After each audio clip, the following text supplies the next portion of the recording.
te louons, te bénissons car tu es Dieu souverain. Tu es un Dieu glorieux, nul n'est comme toi, Seigneur. Tu n'as point de pareil ni d'égal, Seigneur. Nous voulons te glorifier, nous devons te louer, Seigneur, ce matin. Parce que si toi, tu es pour nous, personne ne peut être contre nous, Seigneur. Oui, nous t'élèvons, El Shaddai. Oui, Seigneur.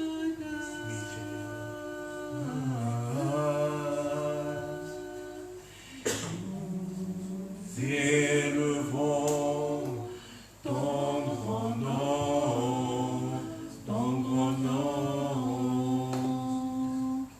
Nous te louons, Seigneur. S'élevons à ton âme. Nous élevons Adonai.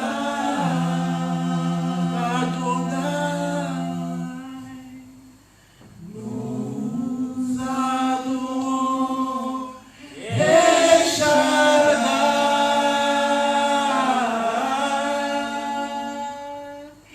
Nous élevons ton grand nom. Nous te louons, Seigneur. De même que pour le Seigneur, le Créateur Du vrai bonheur, tu es glorieux, mon roi. tu es glorieux, tu fais de moi ton serviteur. Père, je veux que ta joie demeure, car c'est en toi que je veux être éternellement. Éternellement. Oui, c'est en toi que je veux être éternellement. Éternellement. Oui, c'est en toi que je veux être éternellement. Oui, nous t'adorons, Adonai. Nous t'adorons, El Shaddai. Oui, des mêmes cœurs pour le Seigneur, le Créateur du vrai bonheur. Oui, tu es glorieux, tu es puissant. Oh Seigneur, Chaque jour dans car c'est en toi que je veux éternellement, éternellement. Car c'est en toi que je veux éternellement. Je suis là pour toi, Seigneur. Rends-moi disponible, rends-moi sensible. Donne-moi un cœur respire, Nous adorons pour que je reçoive, Seigneur, ce que tu as Papa, je sois une bonne terre ce matin, Seigneur. Je sois une bonne terre ce matin, Papa. Et nos frères et sœurs soient aussi de bonnes terres. El Shaddai. C'est une bonne terre, Papa de gloire. Père, je recommande aussi, Seigneur, ton serviteur, Seigneur, qui va partager ta parole ce matin, Papa. Oh, Seigneur, il est un esprit mon simple, Seigneur, qui soit rempli de ton esprit. Rempli de et tout ce qui va sortir Des mêmes de cœurs pour vient de toi, le Papa. Seigneur, Vient de toi, Papa. le Créateur Dans du le nom vrai puissant de Jésus. bonheur. Dans le nom puissant de Jésus. Merci, Père. Tu Merci, es Dieu puissant. Merci, Seigneur glorieux, Jésus. mon De toutes tes roi. grâces, Seigneur. Tu Merci, es glorieux, tu fais de moi ton serviteur. Père, je veux que ta joie demeure. Je suis ton serviteur, Seigneur. C'est en toi que je veux être éternellement. Au nom puissant de Jésus-Christ. Tu es un Dieu bon, tu es un Dieu Dieu fidèle, tu es le Dieu qui ne change pas. Tu restes le même et tu seras toujours le même hier, aujourd'hui, pour l'éternité. Seigneur, Père de gloire, nous sommes des bonnes terres, nous allons recevoir ta parole, Seigneur. Nous sommes des bonnes terres, Seigneur, Père de gloire. Et cette parole va produire du fruit, Seigneur, Père de gloire. Nous voulons, Seigneur, être, Seigneur, Père de gloire, cette terre qui produit du fruit, Seigneur, Dieu Tout-Puissant. Nous voulons être, Seigneur, Père de gloire, cette terre, Seigneur, qui est abondante, Seigneur. Oui, Seigneur, Dieu de gloire, Dieu de vérité. Je te loue, je te glorifie, je te dis merci, Seigneur, Dieu Tout-Puissant, pour tout ce que tu fais. Gloire à toi, Seigneur, au nom puissant de Jésus-Christ. Amen. Amen. Amen.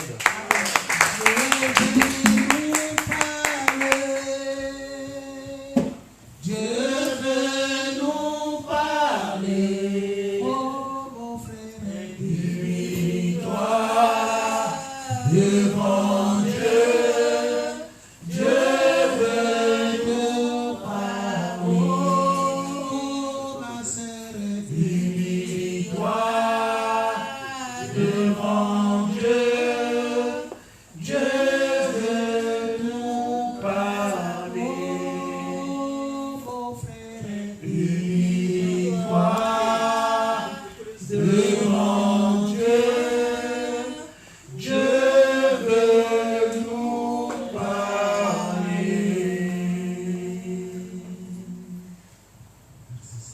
Merci, Seigneur, Dieu Tout-Puissant.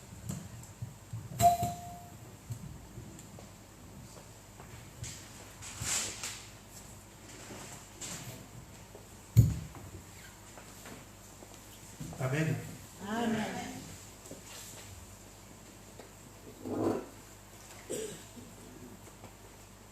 Nous allons prendre la parole de Dieu. Avant de commencer ma prédication, je voudrais qu'on reprenne le verset de l'année. Nous sommes arrivés à la fin de l'année. Je voudrais qu'on reprenne ça avant de...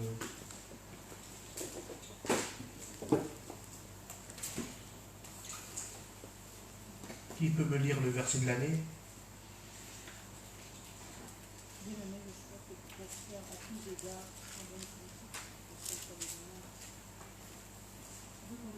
Oui.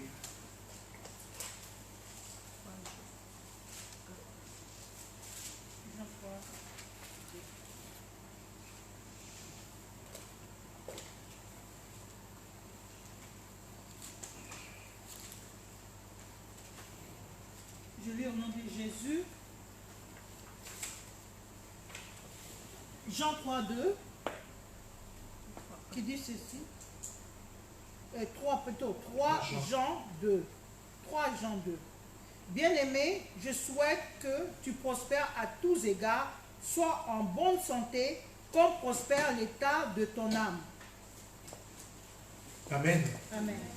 Ça, c'est le verset qu'on a choisi d'avoir pour cette année 2020, qui est en train de se terminer. Et je voulais qu'on puisse lire ce verset, parce que il faut se rappeler comment on était en ce début d'année, et comment on est en train de finir cette année. Vous savez, cette année 2020, en tant qu'être humain, ça a été une année terrible. Dans le sens où il y a eu beaucoup de morts par rapport à ce virus, par rapport à cette maladie. Mais nous, aujourd'hui, nous sommes là, réunis par la grâce de Dieu. Parce que Dieu a fait grâce pour que nous soyons encore en bonne santé. Premièrement. Et ce verset, je l'aime bien parce que il dit, bien-aimé, je souhaite que tu prospères à tout égard, comme prospère l'état de ton âme.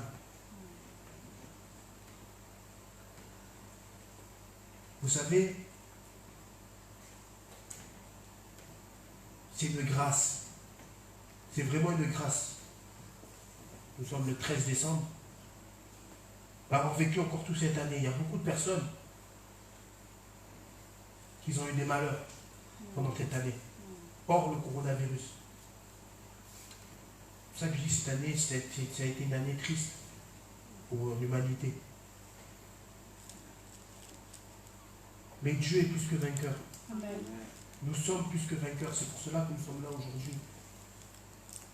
Le thème de mon message, c'est la parole puissante. Ou la puissance de la parole. La puissance de la parole, qu'est-ce que ça veut dire? Pourquoi prendre ce thème-là, la puissance de la parole? Pourquoi j'ai voulu prendre le verset qui était le verset de l'année? C'est parce que comme nous avons vécu une année assez difficile, dans le sens où il y a eu beaucoup de malades dans notre entourage, il y a eu des morts dans notre entourage, nous ne sommes plus libres comme on était avant, on doit se promener avec des attestations, avec des masques. Comment dire, cette année le monde a changé. On ne peut plus faire les achats comme on veut, on ne peut plus sortir comme on veut à cause de ce virus. Mais nous voyons que Dieu nous a encore réunis aujourd'hui. Et pourquoi je dis la puissance de la parole? C'est parce que qu'est-ce que nous avons proclamé? Qu'est-ce que nous avons dit en ce début d'année pour notre vie? Quand on a fait le nouvel an, très souvent, ou un peu avant, on se donne des résolutions. On se dit, oh, cette année, par exemple, je vais essayer de gagner plus d'argent. Cette année, par exemple, je vais essayer de m'approcher de Dieu. Cette année, par exemple, je vais essayer de gravir des échelons dans mon travail. Cette année, par exemple, je vais essayer... Qu'est-ce que tu as proclamé pour ta vie? Vous savez, la puissance de la parole, c'est une chose qui est très important de comprendre qu'est-ce que la parole. Dans Jean 1, verset 1, il dit au commencement était la parole. La parole était avec Dieu. Il faut bien prendre bien écouter. La parole était avec Dieu. La parole était Dieu. Rien n'a été fait sans elle. On va prendre le verset. Jean 1.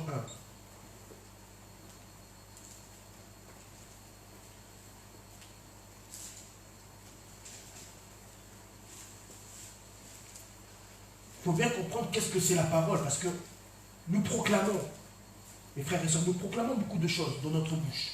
Ça veut dire que des fois, on peut bénir, des fois, on peut maudire, des fois, on peut remercier, des fois, on peut adorer,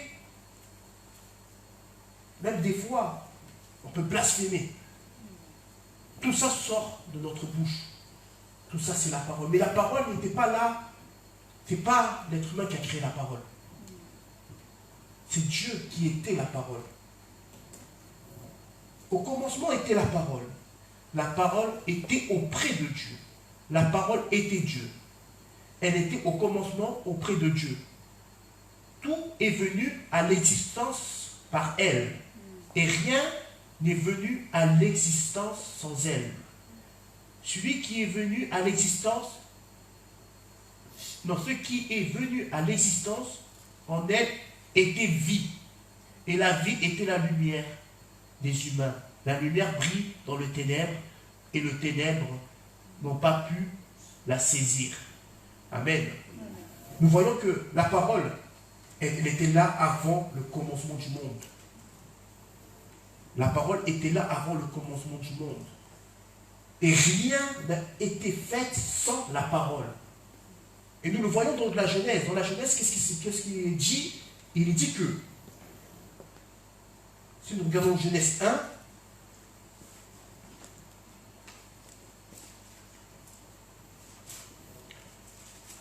si nous regardons Genèse 1, il dit, au commencement, Dieu créa le ciel et la terre. La terre était un chaos, elle était vide. Il y avait des ténèbres au-dessus de l'abîme.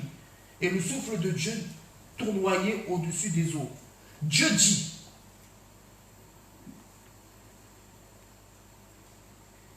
qui est de la lumière. Elihu de la lumière. Après, on peut continuer. Vous voyez?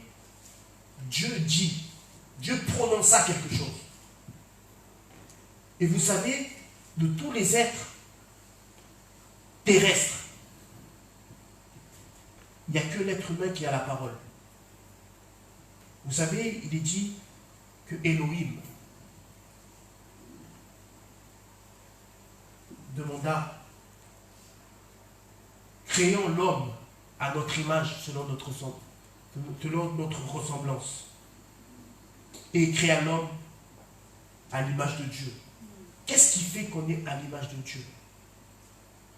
Et qu'est-ce qui fait qu'on n'est pas à l'image de Dieu? Ce qui fait qu'on est à l'image de Dieu, c'est que nous puissions parler et que notre parole se réalise. Nous voyons que si, aujourd'hui, moi je le vois très régulièrement, si aujourd'hui, je dis que je suis fort, même si je suis faible, si je crois que je suis fort, je deviendrai fort.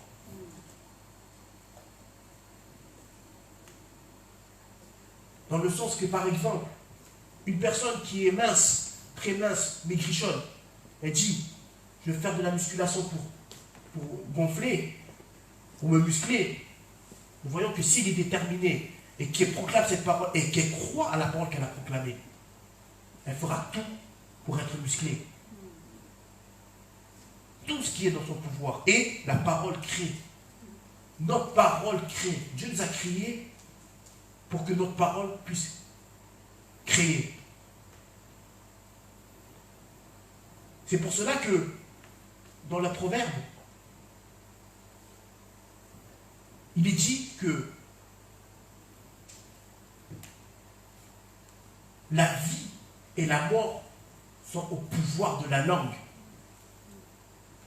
La vie et la mort sont au pouvoir de la langue. Très souvent, nous prenons ces versets comme si c'était des versets qu'on peut dire comme ça. Non. La vie et la mort sont au pouvoir de la langue. Ça veut dire que ce que nous proclamons, ça peut apporter la vie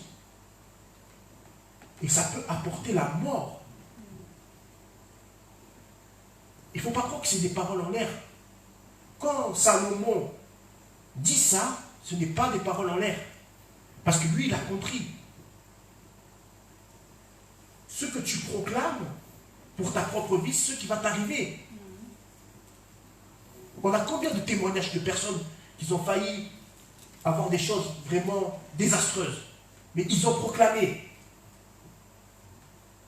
la parole de Dieu dans leur vie. Et à partir de là, les choses sont remises en ordre.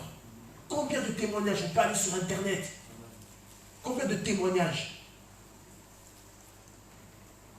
Combien de témoignages? Des personnes qui étaient malades, ou leurs enfants ils étaient malades, ou leurs parents étaient malades.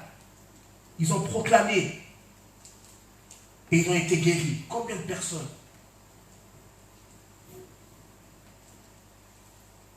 Vous savez, quand Jésus, par exemple, guérissait les malades, il dit, ta foi t'a sauvé. Il dit, ta foi t'a sauvé. Il proclame une parole, il dit que ta foi t'a sauvé. C'est à partir de ce moment-là qu'ils ont été sauvés. C'est au moment qu'il a proclamé quelque chose. C'est pour ça que notre bouche, elle ne peut pas être, notre bouche ne peut pas être, comment dire ça, un déchet. C'est-à-dire qu'on ne peut pas, nous, en tant que chrétiens, on ne peut pas proclamer n'importe quoi. On ne peut pas parler de n'importe quoi. Vous savez, par exemple, quand tu dis à quelqu'un, tu es bête, ou tu es un imbécile, ou tu es le meilleur même, ça crée quelque chose dans son cœur. Ça crée quelque chose. Et à partir du moment que ça crée quelque chose, la personne, soit si tu dis qu'elle est bête ou un imbécile ou qu'elle est moins que rien, elle va le croire. Et elle va devenir moins que rien. Et si tu dis que c'est le meilleur, elle va le croire. Et pour elle, ça va devenir le meilleur. Ou la meilleure.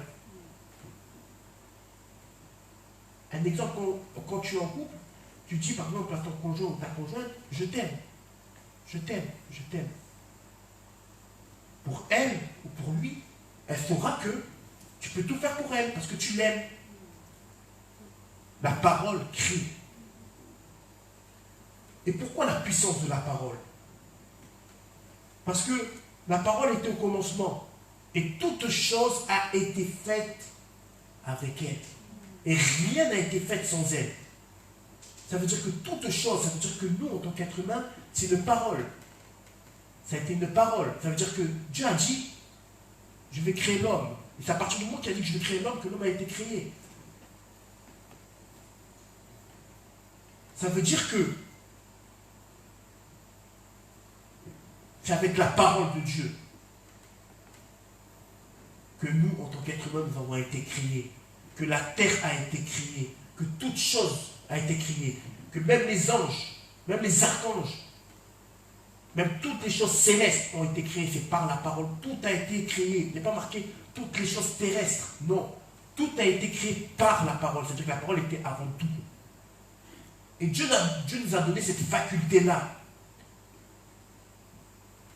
Je ne sais pas si vous vous rendez compte. Dieu nous a donné cette faculté à parler et à parler. Et que quand nous disons quelque chose, ça crée quelque chose. Et nous, en tant que chrétiens, nous devons proclamer que des bonnes choses. Que des choses qui vont apporter du bien. Si nous ne proclamons pas des choses qui vont apporter du bien, nous allons crier quoi? Qu'est-ce que nous allons crier?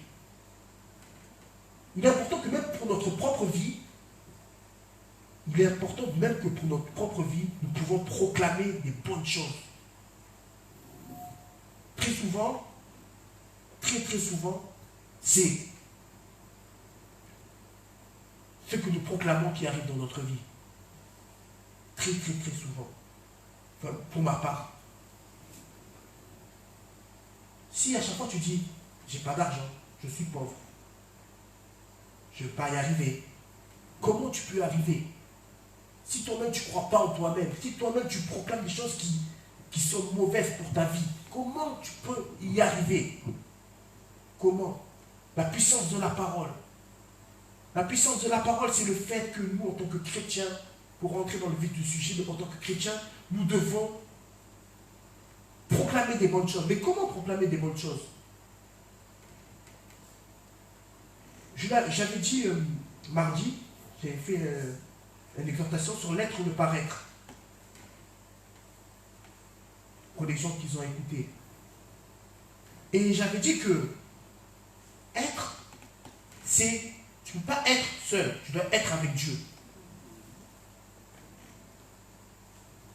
Oui, tu peux démontrer, par exemple, d'être un bon chrétien, ou tu arrives devant les gens, oui, tu dis shalom, que la paix soit avec toi, ceci, que Dieu te bénisse, mais que dans ton cœur, tu n'as pas cet amour, tu n'as pas cette chose-là. Tu peux le dire, ça c'est démontrer quelque chose. Tu démontres simplement que tu es un bon chrétien, que tu vas à l'église tous les dimanches, que tu puisses donner ta dîme, tout ça. Ça c'est tu démontres que tu es un bon chrétien. Mais qu'est-ce que tu es? Et être, comme j'avais dit, être, c'est être avec Dieu. Parce que nous sommes rien nous-mêmes. Si nous regardons bien la parole de Dieu, il dit que nous sommes en lui et lui en nous. Ça veut dire que Dieu, que Jésus plutôt, est la tête. Là où tout le raisonnement, toutes les choses sont.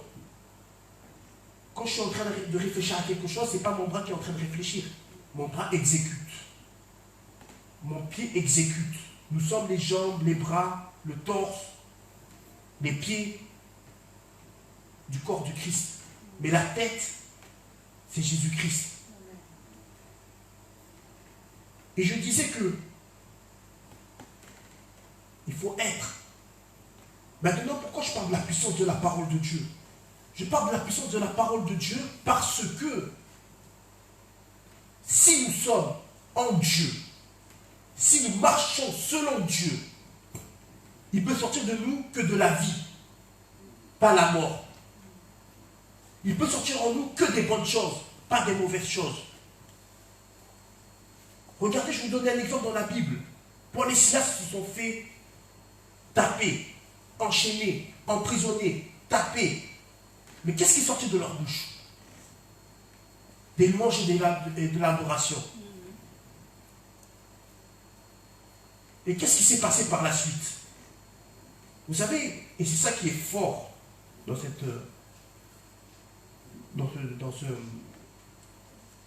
versets-là, c'est que Paul et Silas, ils n'ont pas demandé à Dieu de les libérer. Parce que ils n'ont pas dit, Seigneur, nous souffrons, libère-nous. Non. Ils ont commencé à adorer et louer le Seigneur. Parce qu'ils n'avaient pas le raisonnement d'être humain, que quand tu es emprisonné, tu veux avoir ta liberté. Ils ont le raisonnement de Dieu. Ils ont dit que là, il faut adorer, louer. Et Dieu, qu'est-ce qu'il a fait? Il les a libérés. Et ils n'avaient pas libéré que eux, tous les prisonniers qui étaient là. Et même le centurion qui était là, il voulait se donner la mort. Nous voyons que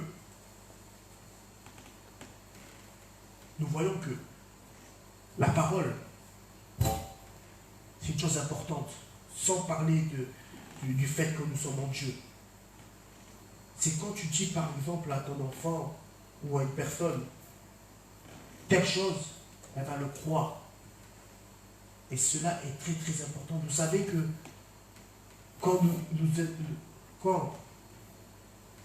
nous imposons les mains aux malades, quand nous imposons les mains aux personnes qui en ont besoin,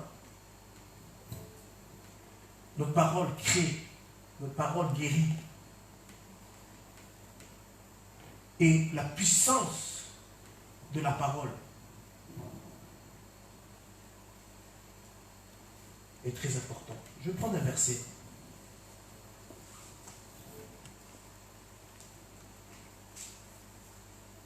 On va prendre Ésaïe 55.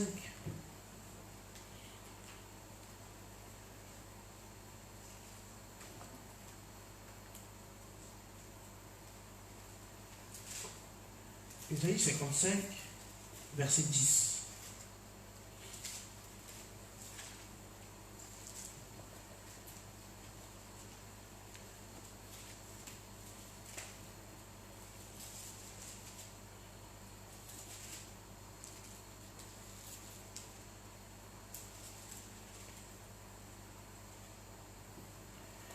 Ésaïe 55, verset 10, je lis la parole du Seigneur.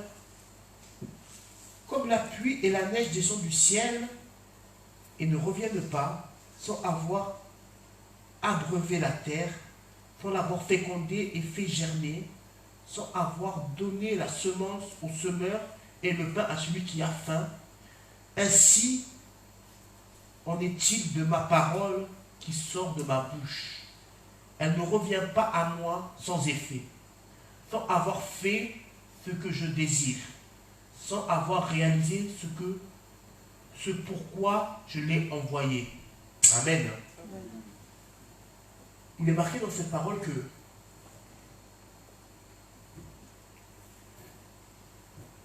comme la pluie et la neige descendent du ciel, ils ne reviennent pas sans avoir abreuvé la terre. Ça veut dire que, si on connaît, je ne sais pas si vous connaissez le cycle de l'eau. Le cycle de l'eau, c'est qu'il y a de l'eau dans la mer qui monte avec la chaleur, la vaporisation, ça crée un nuage et ça redescend en pluie. Et la pluie, ça descend sur la terre et le surplus revient dans la mer et ça fait un cercle. Et quand Dieu parle à Ésaïe, lui dit que ma parole ne revienne pas sans qu'elle puisse avoir fait quelque chose. Nous voyons que la parole de Dieu, quand elle part de la bouche de Dieu et elle va quelque part, elle est obligée de produire du fruit. Maintenant, notre parole à nous, je vais vous dire, quand elle part quelque part, ça veut dire quand elle part dans un cœur, quand elle part dans une semence, elle est obligée de produire du fruit. Maintenant, quel fruit nous voulons que notre parole produise? La question, elle est là. Quel fruit nous voulons que notre parole produise? Nous, en tant que chrétiens, pourquoi nous demandons, pourquoi Jésus, quand il est monté au ciel, il a dit évangélisez, allez par tout le monde, faites du bien. Maintenant, quel fruit nous voulons que notre parole produise? Vous savez,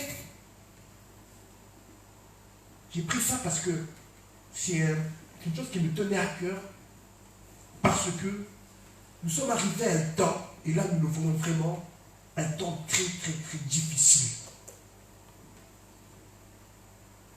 Vous savez, tout, la vie comme nos parents, nos grands-parents pouvaient vivre, ou la vie que, par rapport à l'âge, qu'on pouvait vivre nous avant, ce n'est pas la vie que nos enfants vont vivre. Avec tout, avec Internet, les réseaux sociaux, tout. Nous voyons que on peut être une bande d'amis. Moi, je le vois au travail. On peut être une bande d'amis, par exemple. D'amis du travail. Tous avec des smartphones, en train de regarder des trucs sur ma... On peut être dans le même camion, ou on peut être dans le même bureau, dans la même chose. On est tous avec les smartphones en train de regarder les réseaux sociaux. Concentrés sur le téléphone. Les gens de notre génération. Alors les gens de la génération de nos enfants, les gens de la génération de nos petits-enfants, qu'est-ce qu'ils vont vivre? Nous sommes dans une autre époque.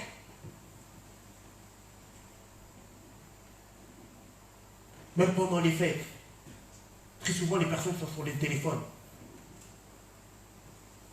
Nous le voyons. Nous sommes dans une autre époque. Mais la parole de Dieu, elle est la même, comme on dit, hier, aujourd'hui et pour l'éternité.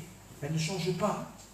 Maintenant, si nous voulons, en réalité, qu'est-ce que nous voulons que notre parole produise? Vous savez, on n'a pas à changer. Si nous voulons savoir, on n'a pas à changer. Ce n'est pas à nous de changer. Ce n'est pas à nous de se conformer au siècle présent. La parole de Dieu, comme je dis, elle est la même hier, aujourd'hui et pour l'éternité. Il y a une chose que je dis très souvent, c'est que Dieu ne nous a pas créés pour que nous puissions faire notre propre volonté. Dieu ne nous a pas créés pour que nous puissions faire notre propre volonté. Dieu nous a créés pour que nous puissions faire sa volonté. Maintenant, nous, en tant qu'enfants de Dieu, si nous devons faire sa volonté, qu'est-ce que notre parole doit produire? Qu'est-ce que notre parole doit produire? Ça, c'est la question qu'on doit se poser. Mais maintenant, si, parce qu'on peut dire la parole, tu peux dire des bonnes choses, mais si dans ton cœur, si dans ta tête, tu ne te conformes pas à la parole de Dieu, tu ne te conformes pas à la Bible, tu ne te conformes pas aux choses que Dieu est en train de te dire. Pourquoi il dit renouvelez vos pensées? Pourquoi très souvent on nous dit de lire la parole de Dieu? Pourquoi? Ce n'est pas pour le plaisir. C'est pour qu'on ne puisse pas oublier ce que Dieu veut.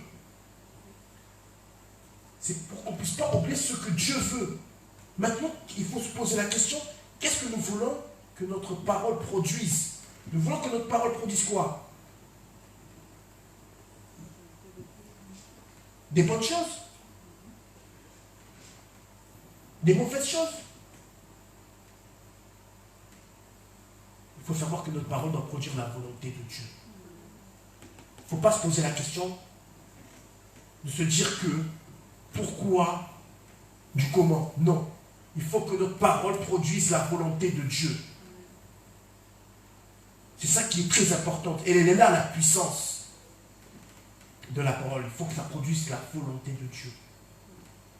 Très souvent, nous restons dans ce comment dire ça, dans cette chose-là, on se dit que, c'est pour ça que mardi, j'ai parlé du l'être ou du paraître. La chose importante, c'est que qu'il faut que notre parole produise ce que Dieu veut pour la terre.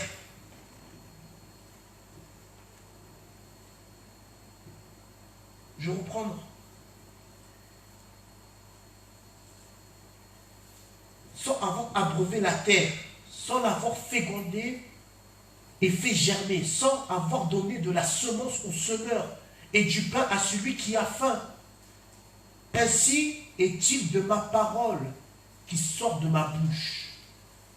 Elle ne revient pas à moi sans effet, sans avoir fait ce que je désire, sans l'avoir réalisé. C'est Dieu qui est en train de parler.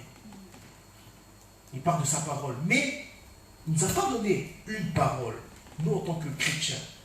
Et ce qu'il faut savoir, il ne nous a pas donné une parole, ça veut dire qu'il ne nous a pas donné, mais il nous a donné sa parole. Vous savez, les animaux, ils ont leur, par exemple, les chiens aboient, les chats miaulent, c'est leur façon de parler, on va dire. Mais Dieu nous a donné sa parole à lui. Et il dit que sa parole part dans le verset 11. Il dit, elle ne revient pas à moi sans effet, sans avoir fait ce que je désire, sans avoir réalisé pour ce pourquoi je l'ai envoyé. C'est pour cela que je pose la question. On veut que notre parole produise quoi? Nous voulons que notre parole produise quoi? Nous, en tant qu'enfants de Dieu, vous savez, on vit un temps, comme je l'ai dit tout à l'heure, on vit un temps difficile. On vit un temps où on n'a plus le temps. On vit un temps qu'il y a 10 ans, il y a 15 ans, il y a 20 ans, on ne vivait pas la même chose. Pour vous dire qu'on ne vivait pas la même chose. Très souvent à l'époque, quand tu gagnais 10 000 francs, ce qui fait 1500 euros, tu étais très bien. Tu vivais très bien. Tu vivais très très bien. Avec 1500 euros, avec 10 000 francs, tu vivais très bien. Je me rappelle à l'époque, on me donnait des 50 francs, des 100 francs. Tu étais refait en tant qu'argent de poche. Tu étais refait, c'est vrai. Tu étais refait, tu dis 100 francs, waouh. Maintenant, tu prends 15 euros, tu achètes un menu kebab. Simple, hein, un menu kebab. Ouais, d'accord, c'est fini, t'as plus rien. Mais à l'époque, quand tu avais 100 francs, c'était quelque chose. Pour vous dire qu'on ne vit pas le même temps. Maintenant, quand tu gagnes 1500 francs, 1500 euros, tu n'es pas considéré comme quelqu'un qui vit bien. Il faut au minimum 2000, et 2000, c'est vraiment... c'est limite. Parce que tu payes des loyers à 700, 800 euros. Avec l'EDF, avec la nourriture, avec 2000 euros, tu ne fais pratiquement rien. Pour vous dire qu'on ne vit pas le même temps. Le temps est en train de changer, mais nous devons rester pareils. Nous devons rester avec Dieu. C'est pour cela que je dis qu'il faut que notre parole réalise la volonté de Dieu. Et cette parole va remonter vers Dieu, pas vers nous. Cette parole va remonter vers Dieu. Quand Dieu nous demande de bénir, ou quand Dieu nous demande de faire quelque chose, il ne nous demande pas pour nous-mêmes. Il demande pour que sa gloire soit rendue. Une fois, je parlais avec ma femme. J'étais en train de méditer et je disais que il y a une chose qui m'a intrigué, c'est quand cet aveugle-là, qui était venu voir Jésus, où Jésus lui a mis de la boue, il a craché, il a pris de la terre, il a mis ça dans ses yeux, il a dit va te laver je ne sais pas si c'était un jardin ou au fleuve de Siloé, voilà. Et les disciples, à l'époque, les disciples, ont posé la question, mais c'est qui a péché dans sa famille pour qu'il soit aveugle de naissance? Et il a dit quelque chose qui m'a touché, que j'étais en train de méditer, que je me faisais poser une question. Déjà, je me suis posé la question, pourquoi ils ont posé cette question? Ça veut dire que quand il y a un malheur qui arrive, c'est parce que quelqu'un a péché? Ça, c'est ma première question que je me suis posée. Parce que nous, des fois, il peut arriver des choses, et on ne se pose pas la question, mais peut-être mon arrière-grand-père, ou mon grand-père, ou mon père, ou mon frère, ou ma soeur, a fait quelque chose pour que ça m'arrive. C'est vrai ou c'est pas vrai? Mais eux, ils ont posé cette question, mais c'est qui a péché dans sa famille? Et Jésus leur répondit, c'est pas que quelqu'un a péché, c'est pour que ma gloire soit rendue.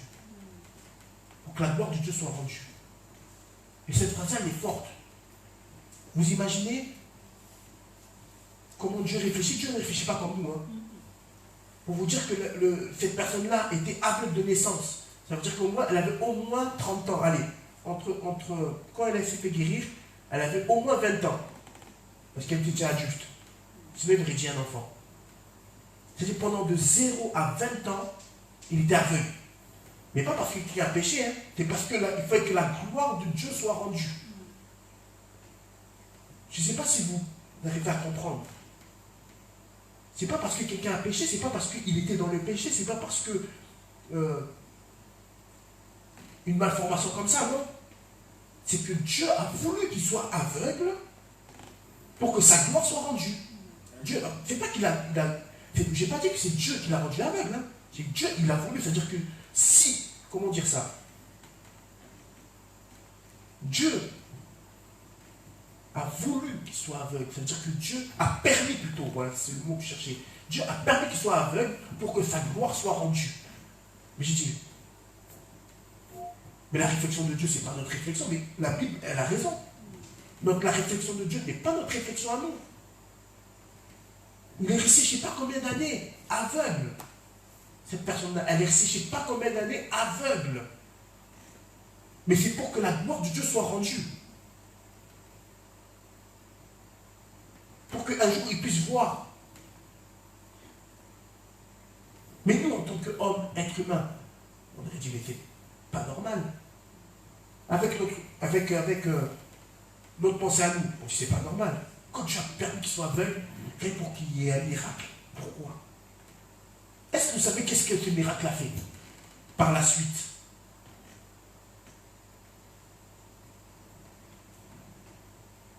C'est pour cela que Dieu demande quoi? Qu'on puisse sortir des bonnes paroles. Dieu demande quoi? Que notre parole, c'est pas que de dire que oui. Vous savez, je vais reprendre un truc, c'est que quand Jésus a vu que dans le temple, il y avait n'importe quoi, il aurait pu faire autre chose que tout casser. Il aurait pu faire autre chose.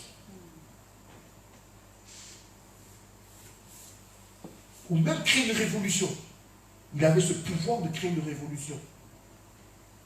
De dire que voilà, dans 1 an, je vais créer tout pour que le temple redevienne normal, un lieu de culte. Donc qu'est-ce qu'il a fait? Il a tout cassé. Donc notre réflexion, on va dire, mais c'est pas normal qu'il soit énervé comme ça. Dans la réflexion humaine.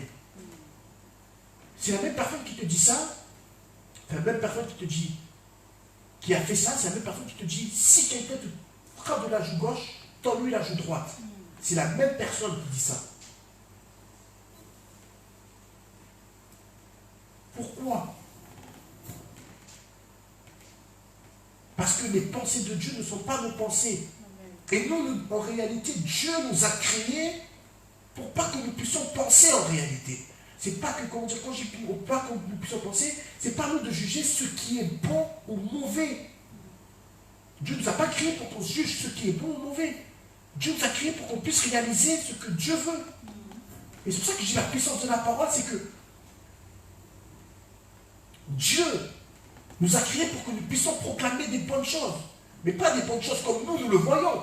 Ça veut dire que de dire à quelqu'un, je te bénis, que Dieu te bénisse, tout le truc comme ça, non.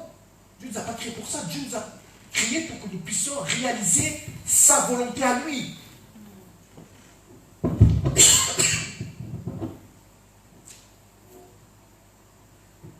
Que nous puissions créer sa volonté à lui. Mais nous, qu'est-ce que nous faisons? Sans nous juger, nous faisons quoi? C'est sa volonté qu'on est en train de faire? Pardon. Je vais prendre un autre verset. Prenons Hébreux.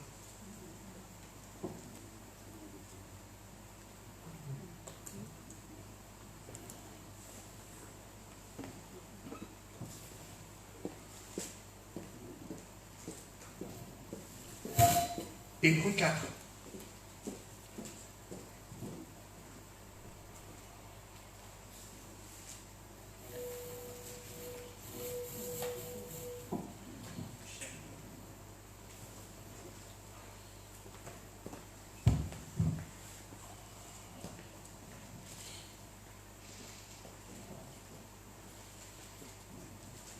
Verset 12.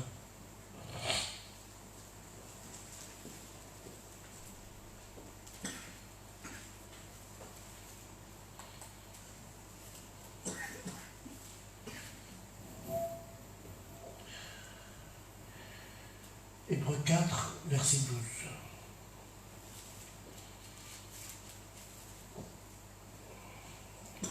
Je lis la parole du Seigneur.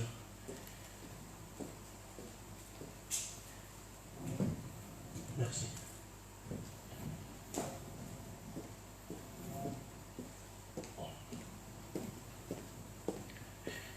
Car, verset 12, car la parole de Dieu est vivante, agissante, plus acérée qu'une épée à deux tranchants. Elle pénètre jusqu'à la division de l'âme et de l'esprit, de la jointure de la moelle. Elle est juge des sentiments et des pensées du cœur. Je veux dire le verset 13 aussi. Il n'est pas de création qui échappe à son égard. Tout était mis à nu et offert aux yeux de celui qui nous devons rendre compte. Amen. Qu'est-ce que dit cette parole? Cette parole, elle dit, car la parole de Dieu est vivante et agissante. La parole de Dieu est vivante et agissante. Ça veut dire quoi? Ça veut dire que la parole de Dieu, elle apporte, elle fait vivre. Et après il dit, plus acérée qu'une épée à deux tranchants.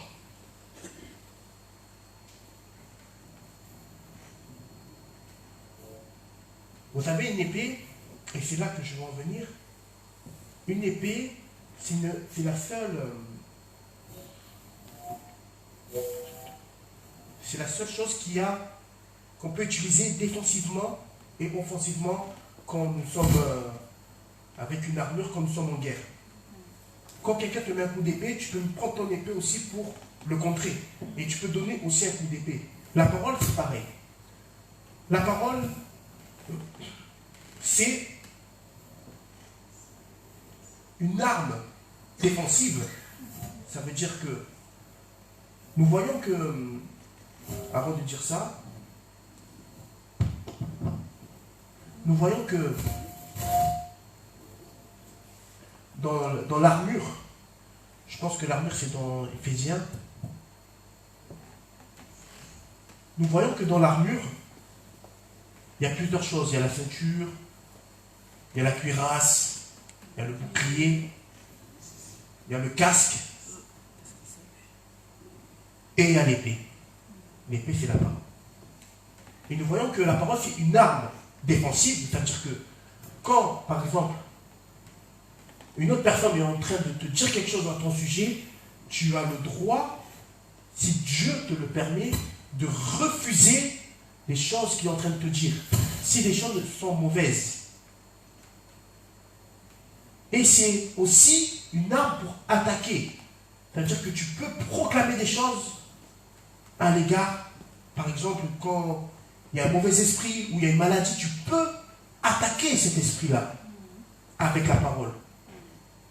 Et quand cet esprit-là, par exemple, est en train de nuire à ton corps, tu peux refuser, tu peux la chasser. C'est une arme défensive et offensive. Voilà la puissance de la parole. Mais, nous ne devons pas faire ça n'importe comment. Vous savez, chasser des esprits, chasser une maladie, il ne faut pas faire ça n'importe comment. Il y a tout un processus. Déjà, premièrement, comme je l'ai dit tout à l'heure, quand tu es en train de proclamer quelque chose en tant que chrétien, parce que, comme j'ai dit, les chrétiens, enfin nous, la parole de Dieu, elle était là depuis le commencement du monde. Je ne parle pas de la Bible, je parle de la parole de Dieu. La parole de Dieu, c'est-à-dire ce que Dieu est en train de dire, la pensée de Dieu était là depuis le commencement.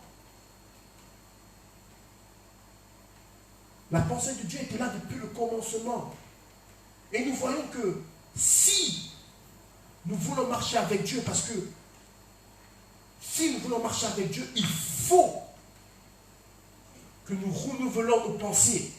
Mais si nous ne voulons pas renouveler nos pensées, on ne peut pas marcher. On ne peut pas marcher selon Dieu. Et notre parole ne peut pas être puissante. Elle va être désastreuse. Notre parole va être désastreuse. Elle va créer des choses abominables.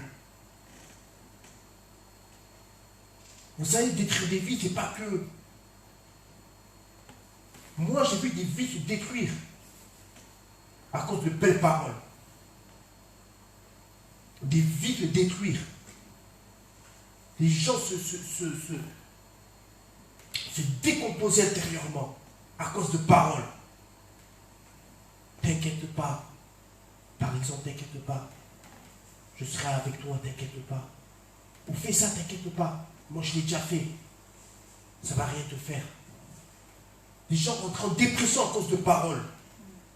À cause de promesses. C'est pour ça qu'il faut faire, il faut prononcer la parole de Dieu. Il faut prononcer, il faut dire la parole de Dieu. Oui, la parole de Dieu, c'est une épée à double tranchant. Oui, elle peut séparer, comme il est marqué là, elle peut séparer l'âme et l'esprit. Elle peut séparer, oui, jusqu'à la division de l'âme et de l'esprit, des jointures et de la moelle.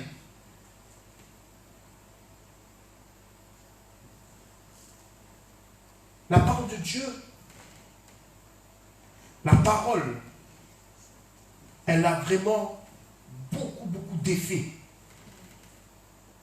Même on a regardé dans Ésaïe. Dans Ésaïe, qu'est-ce qu'il est dit? Dans Ésaïe, il dit que la parole de Dieu ne part pas sans qu'elle puisse faire quelque chose.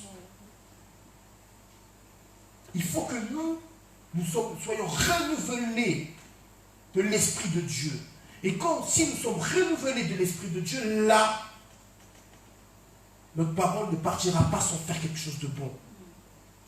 Et quand tu vas bénir quelqu'un, ce ne sera pas simplement des paroles en l'air. Parce que très souvent, moi-même je l'ai fait. Je dis, que Dieu te bénisse. Quand quelqu'un te donne quelque chose, que Dieu te bénisse. Tu ne crois même pas ce que tu es en train de dire. Très souvent. Je dis que Dieu te bénisse parce que c'est simplement, comme tu dirais, merci. Mais pour que cette parole crée, pour que la parole soit vraiment bénie, il faut que ça sorte de la pensée de Dieu. Il faut que nous soyons inondés de la parole de Dieu. Il faut que nous soyons inondés de la pensée de Dieu. Dieu nous demande d'être inondés de sa pensée. Quand on est en train de te dire, par exemple, tu es en train de mourir, et que Dieu te dit, c'est pas ton temps, mais que tout fait que c'est ton temps, entre guillemets, terrestrement parlant, c'est là qu'il faut refuser. On va dire non, c'est pas mon temps. Dieu m'a donné encore du temps. C'est pas encore mon moment. Très souvent, on laisse les événements primer sur la volonté de Dieu. Très souvent, quand on nous dit, par exemple, tu es nul, ou quand on te dit, par exemple, que tu ne peux pas faire ceci, tu ne peux pas faire cela, ou tu vas mourir, ou tu es malade, tu as une maladie incurable, ou tu ne pourras pas guérir de cette maladie, et que la volonté de Dieu te dit, je serai guéri, que la volonté de Dieu dise, ta foi t'a sauvé, que la volonté de Dieu te dit,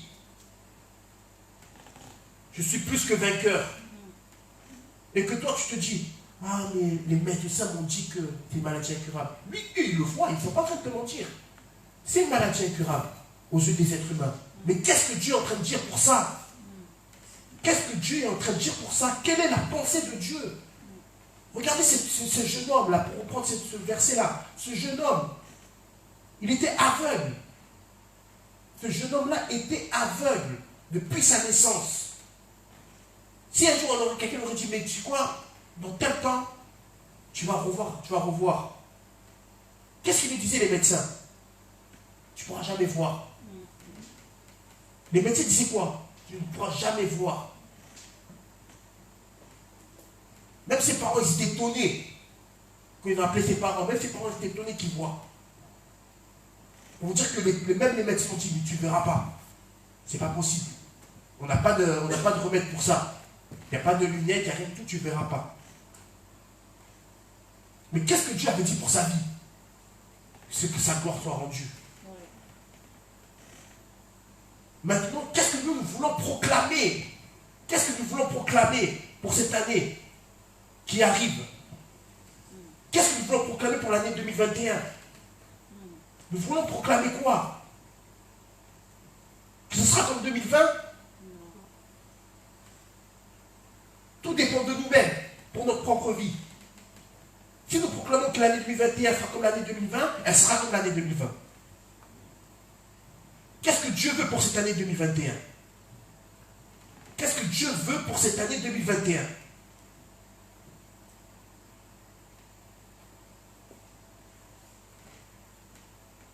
Vous savez, très souvent, nous croyons en Dieu. Mais on laisse le monde nous consumer. Nous mettre du bas que terre. Nous dire que tu as des problèmes. Tu ne pourras pas les résoudre.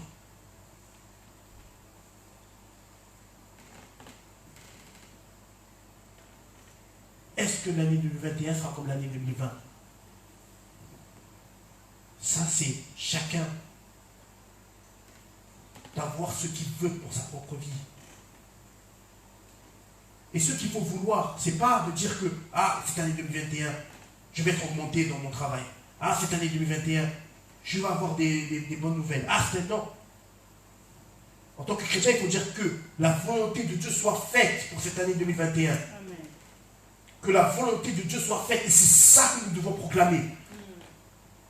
Et c'est ça que nous devons proclamer. Et c'est ça la parole puissante. Que la volonté de Dieu soit faite. Que la volonté de Dieu soit faite pour cette année 2021. Il ne faut pas que notre volonté prime de dire cette année je vais avoir plein de choses. Non. Que la volonté de Dieu soit faite. Parce que Dieu nous connaît même avant que nous nous connaissons. C'est-à-dire que même quand on n'avait pas de conscience, on était dans le ventre de notre mère, Dieu nous connaissait déjà. Il est marqué ça dans Jérémie 1. Même avant qu'on soit dans le ventre de notre mère, Dieu nous connaissait. Et Dieu savait ce qui était bon ou mauvais pour nous. Il faut proclamer que cette année, que l'année 2021, que la volonté de Dieu soit faite pour notre vie. Pas laisser, que ce soit les médias ou quoi, dire que l'année 2021, vous savez, par exemple, pour encore ce coronavirus, que l'année 2021, bon, sûrement que ça va commencer avec la troisième vague, vu qu'il y aura les rassemblements. Mais qu'est-ce que nous voulons pour notre propre vie? Rentrer dans cette peur? Est-ce que nous voulons rentrer dans cette peur-là? Il s'est passé beaucoup de choses. La Bible, c'est le livre de la vie. Dans le sens où il s'est passé énormément de choses. Des famines, des guerres, plein de choses qui s'est passé. Nous voyons dans la Bible, il y a plein de choses qui sont passées. Mais la parole de Dieu est restée intacte. C'est-à-dire ce qu'il avait dit au commencement, c'est ce qui va se réaliser et ce qui est en train encore de se réaliser. Tout est volonté de Dieu. Si nous regardons l'histoire de Job, et je vais finir là, Dieu avait permis que Job puisse être tourmenté, mais pour que sa gloire soit rendue. Il faut savoir que toute chose est faite pour que sa gloire soit rendue. Maintenant, nous, qu'est-ce que nous voulons? La question, elle est là et je vais finir là. Qu'est-ce que nous voulons pour notre propre vie? Qu'est-ce que nous voulons? Qu'est-ce que nous voulons? En tant qu'enfant de Dieu, qu'est-ce que nous voulons?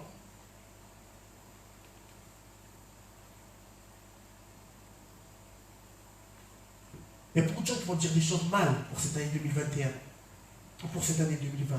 Mais qu'est-ce que nous voulons?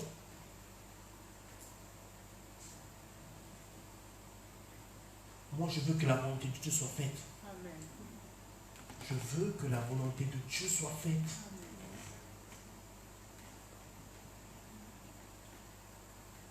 Vous savez, Salomon a dit vanité de vanité. Tout est vanité dans ce bas monde. Tout est vanité. Et très souvent, nous prenons cette phrase-là, je crois même qu'il y a un chant qui parle de ce verset-là. Vanité de vanité, tout est vanité. On peut être riche, on peut être célèbre, on peut avoir une méga église, on peut avoir beaucoup de choses. Mais si nous ne réalisons pas la volonté de Dieu, si nous ne réalisons pas ce que Dieu veut, hein, on sert à quoi? Dieu nous a créés pour que nous puissions accomplir sa volonté. Mais si on n'accomplit pas sa volonté, on sert à quoi? La question elle est là. On sert à quoi? Vanité de vanité. Il faut que nous, en tant qu'enfants de Dieu, nous puissions accomplir la volonté de Dieu. Bien-aimé, je souhaite que tu prospères à tout égard, comme prospère l'état de ton âme.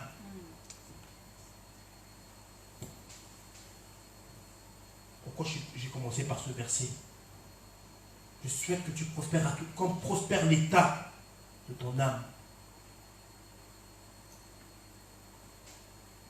L'état de notre âme, ça doit être la volonté de Dieu. Oui. L'état de notre âme, ça doit être la volonté de Dieu. Prospérer, pourquoi? Avoir beaucoup de richesses?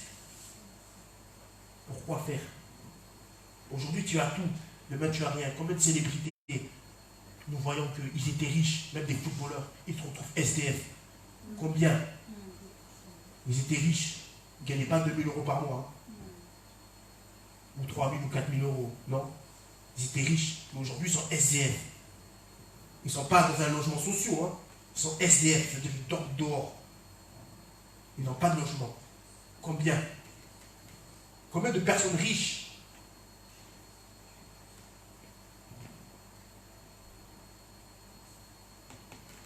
Ils vivent dans la dépression. Pourquoi ils se droguent tous?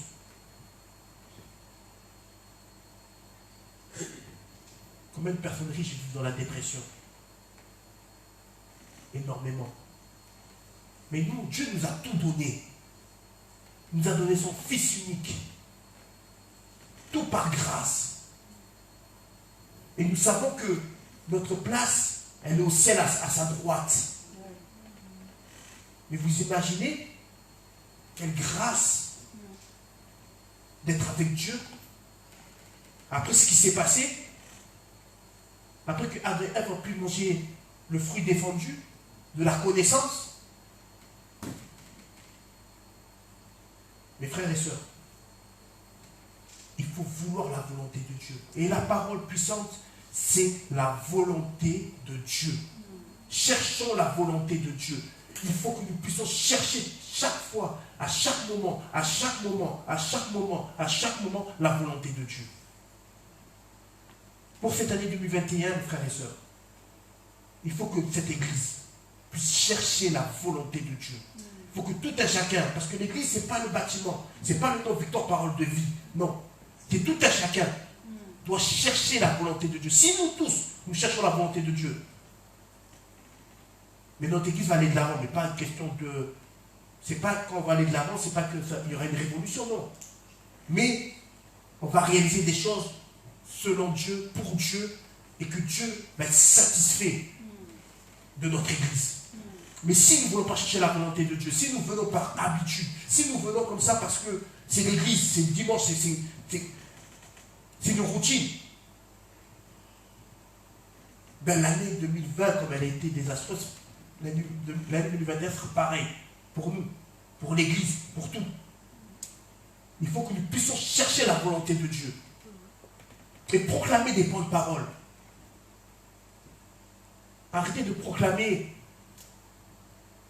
notre pensée à nous, de dire ah, il y a ceci qui ne se passe pas bien, il y a ceci qui ne se passe pas bien. Non, il faut voir ce que Dieu veut vraiment pour cette église, pour notre vie à nous. C'est important. Et là, nous pourrons réaliser des exploits. Là, nous pourrons évangéliser et que les personnes vont venir et croire en Dieu et voir que Dieu existe. Avoir la démonstration que Dieu existe. C'est ce que j'avais à partager aujourd'hui. Que Dieu soit loué. Nous te disons merci Seigneur, merci Seigneur. Nous te disons merci Seigneur, merci Seigneur. Nous te disons merci Seigneur, merci Seigneur. Nous te disons merci Seigneur.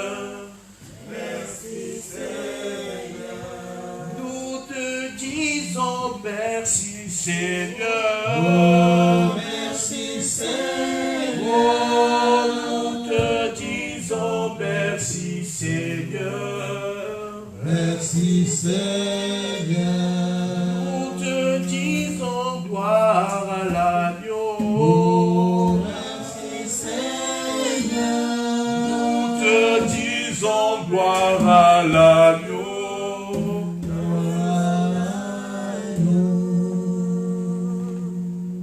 Seigneur, tu es un Dieu fidèle, tu es un Dieu qui ne change pas, tu restes le même, tu es le même. Seigneur, nous voulons accomplir ta volonté. Seigneur, nous voulons accomplir tes voies, Seigneur. Nous voulons marcher selon tes voies. Nous voulons marcher selon ta volonté, Seigneur. Seigneur, Dieu de gloire, Dieu de vérité, Seigneur. Aide-nous, Seigneur, à marcher selon toi. Révèle-nous en toi, Seigneur, Père de gloire. Nous voulons marcher selon tes voies. Nous voulons marcher selon ta volonté. Nous voulons marcher selon toi, Seigneur. Et Seigneur, nous disons merci. Merci pour tout ce que tu fais, Seigneur. Merci pour tout ce que tu es, Seigneur. Merci, Seigneur, pour que cette année 2021, Seigneur, par de gloire, nous allons commencer, Seigneur, ne soit pas comme l'année 2020, Seigneur.